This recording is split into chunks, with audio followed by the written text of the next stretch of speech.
puntuan gara bueltan! Iapa! Iapa! Iapa!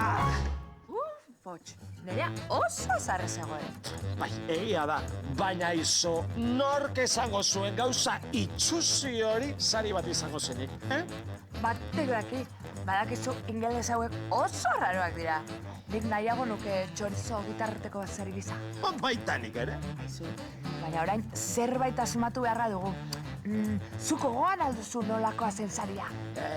Bai, aurpegi itxura zuen, hori bai, atalak desberdinak ziren. Egia, kolore eta material desberdinak zituen. Bai hori da Frankenstein moduko bat, ezta? Baina, Lotz, zertarako nahi duzu informazio dena? Goazen zabortegira sariaren bila, alik eta azkarren.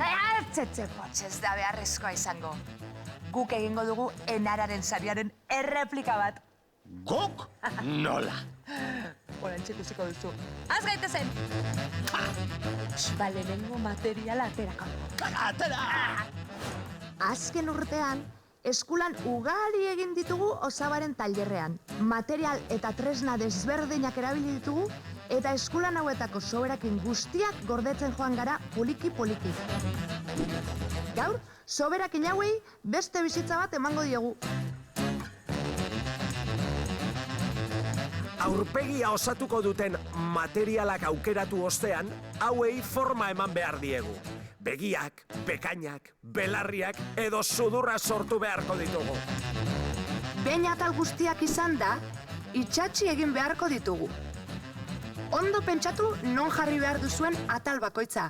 Sudurra bekokian itsatsi nahi ez baduzue. Hauek hobeto usaintzen dute. Abai? Bai. Nik baina hobeto zeuden. Bai? Honeko da. Ai, baina zerro falta zaio, Abai? Detailetxoak. Aietxoak!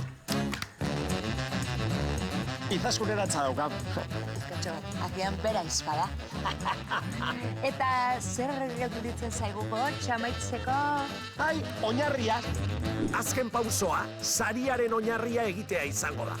Kutxa beltz txiki bat egin beharko dugu, buztin edo kartulinarekin.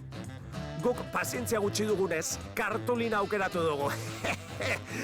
Barruan, apar sintetiko zati bat sartu diogu saria erorrez dadin. Zer gelditzen zaigu Potx? Oinarria eta burua lotzea! Ai, ama, bai! Ba hori, azken pausoa ezinbestekoa da. Itsatsi oinarria eta burua makila batekin. Aizo, ba primera geratu da, Bai, enararena bezain itxuzia da egia zen. Ba, nik ez zutan itxusi ikusten, Lotx. Agian Londonera joan beharko ginateke gure eskulanak erakustera. Potx, inork ezin du jakin, hau jatorrizko sariaren kopia bat dela. Entzun? Lotx, baina oso ona gara kopiatzen.